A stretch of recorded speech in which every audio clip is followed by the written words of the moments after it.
ओम शांति। सुनते हैं आज की रात्रि कहानी। कहानी का शीर्षक है दुआएं दो दुआएं लो।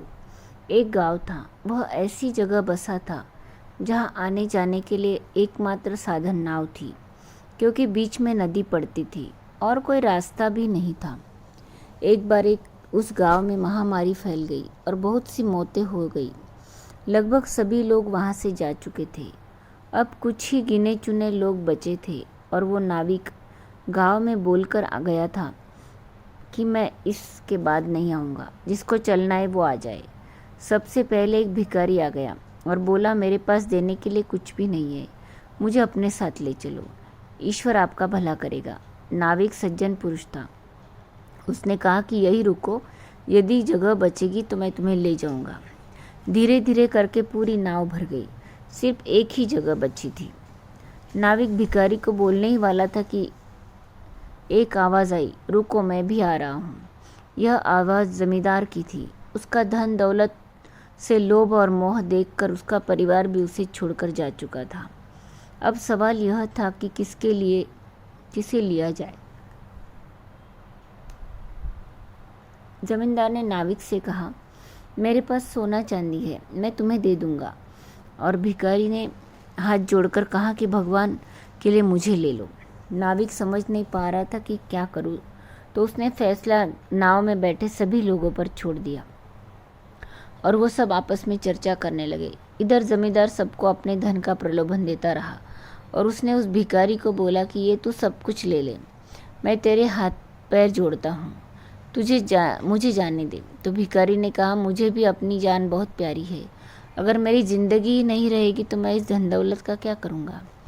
जीवन है तो जहान है। तो सभी ने मिलकर ये फैसला किया कि ये ज़मींदार ने आज तक हमें लूटा ही है, ब्याज पर ब्याज लगाकर हमारी ज़मीन अपने नाम कर ली है, और माना कि ये भिखारी हमसे हमेशा मांगता रहा, पर उसके बदले में इसने हमें खूब दुआएं दी और इस तरह भिखारी को साथ ले लिया गया। बस यही फैसला है। ईश्वर भी वही हमारे साथ न्याय करता है। जब अंत समय आता है तो सारे कर्मों का लेखा जोखा हमारे सामने रख देता है और फैसले उसी हिसाब से होते हैं। फिर रोना गिड़गिड़ाना काम नहीं आता, शुभ कर्म ही साथ होते हैं। इसलिए अभी भी वक्त है हमारे पास संभलने का और शुभ कर्म करने का। बाद में कुछ नहीं होगा। शायद इसलिए कहा गया है, अब पछताए क्या जब चिड़िया चुग गई खेत। तो हमें इस बात से यही सीख लेनी है कि हमें हमेशा जिस भी परिस्थिति में है तो हमें हमेशा सबको दुआएं देनी है और ऐसे कर्म हमें करने हैं जो सब हमें दुआएं दे। तो हमें दुआएं देनी भी है, हमेशा सबके लिए शुभ भावना शुभ कामना रखनी है।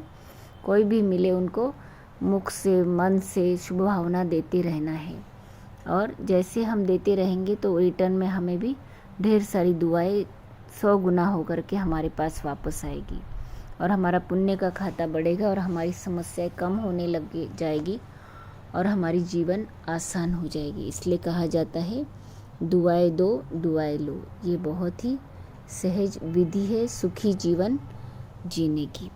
अच्छा, ओम शांति।